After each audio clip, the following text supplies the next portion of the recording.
Alrighty, time to increase my blood pressure by reacting to some bullshit. All right, so in this article, Zalinskyy said two things that I want to address. The first one is this: they will start going to war with one of the NATO countries, and at this moment, the United States will have to choose between the collapse of NATO or go to war. It's not exactly true. Putin doesn't. Yeah, Putin has said he wants to restore the Soviet Union, but there's absolutely not any proof that he wants to invade Poland or the Baltics. He could if he wanted to, but there's no proof of this. This is just Zalinskyy fear mongering, and of course, a guy who's receiving billions of dollars of taxpayer money, hardware, support, and arms. Of course, he's gonna say shit like this because he's getting all kinds of free shit. If you start giving someone a whole bunch of free shit and then they're gonna start, saying crap like this, well, it's not exactly free. We're paying for it, but yeah, he's a mooch. Anyways, Zelensky said that keeps in mind the popular opinion in the United States and Europe on providing aid to Ukraine in its war against Russia. He also acknowledged that paying attention to the internal conflicts between politicians and political parties on support Ukraine. Again, this is him wanting to continue his war because he can continue getting free shit, essentially, to continue his war against Russia and defense of his country, in air quotes. But this is also, there's another news article that's also linked to this I'll get into, but I don't remember Zalinskyy being on the ballot. Do you? Do you remember fucking Zelenskyy's name on the ballot when you voted? No, I didn't think so. And this goes for Canadians, this goes for the English, this goes for Ukrainians, it literally goes for anyone else outside the domestic United States trying to tell us how we can run our things, our domestic policies, our economics, our religious liberties, our church doctrines. Right here, this is why we split from you fuckers to begin with. And we swear no allegiance, we bow to no throne, period. Like, fuck you. And it's mostly this is aimed at, Europeans, Ukrainians, and specifically Germans. Germans have this way of them pretending that they're not Nazis, but essentially what Germany is, they've just shredded the Nazi ideals. They haven't changed in the past 60 to 80 years. They're the same goose-stepping bastards, and that's that. They've just became a little bit more left and friendlier about it, if I can say that. But speaking of horseshit in Ukraine, here's 5 charges temporarily dropped against this dude, Sam Bankman-Fried, or suspended. The U.S. Department of Justice and federal prosecutors in New York have opted temporarily to suspend 5 charges against beleaguered FTX co-founder Sam Bankman-Fried. Nevertheless, these 5 charges have been severed and deferred until 2024. So this is justice being held off till the election time. Coincidence? Of course, we're in a country that's liberty and justice for all, unless if you have a shitload of money and you've been laundering money for the Democratic Party, Joe Biden, and if you've been laundering money to and from Ukraine, of course. But the only reason the theory that FTX went under is because he took out a shitload of shorts on other cryptocurrencies and businesses, and he lost his ass. I think this was due to plan. I don't think this was bad business sense because anyone this fucking smart wouldn't be that stupid.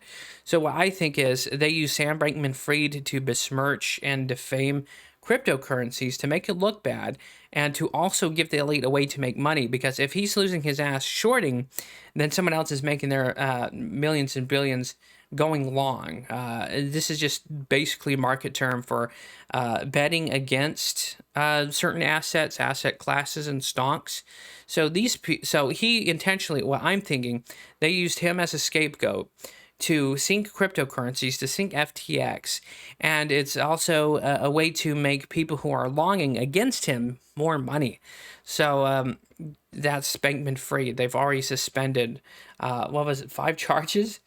5 charges until 2024, the elections. So basically, New York and the powers that be are saying, let's wait till the next election to see how justice is carried out.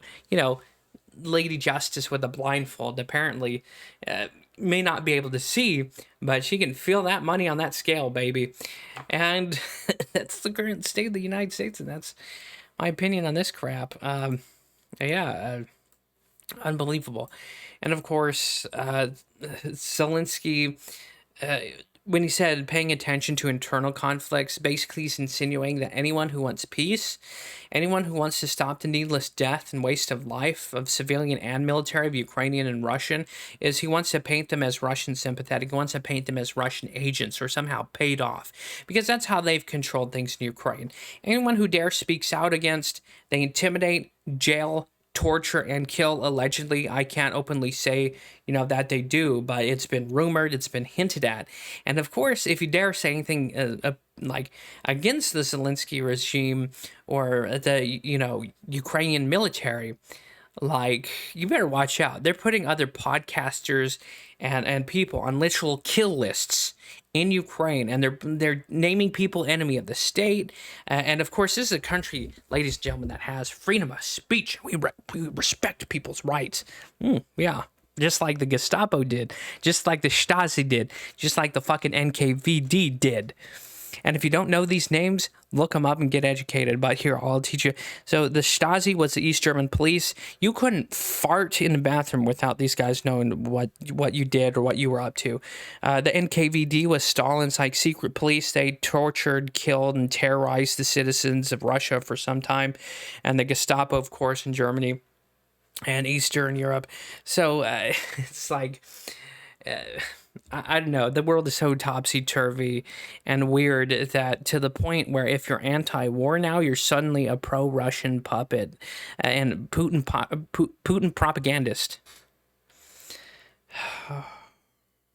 It's weird seeing like these what used to be, like, you remember during the Bush administration. Some of you may be too young, but there was tons of people who were anti-war. When Bush went to war in Iraq and Afghanistan, right?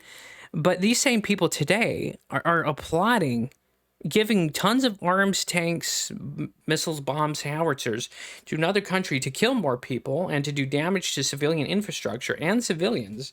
And they're applauding this, saying, you even have members, Lindsey Graham, saying it's the best money we ever spent. This should be alarming to anyone, regardless of politics. And it should be also alarming that our government is sending billions of free shit over to another country to continue war. Not only that, but some of that weapons is funneling down into criminal organizations like the Gulf Coast Cartel. There's already been stories where they've bought AT-4 anti-tank rocket launchers. Where did those come from? It's not like Ukraine could have sold them off to criminal organizations, or that they're somehow being sold to other arms dealers to funnel their way through to other criminal Anyways, you get the point. It's unreal. And the fact that justice is being suspended till 2024 elections, that should say a lot. Even if you're not a conspiratorial person, that should at least make you go, But then again, that's most of what we're doing these days, aren't we? Just going, coincidence? I think not. Anyways, see you next time. Godspeed. Stay healthy, stay happy, and watch out there. It's getting pretty crazy.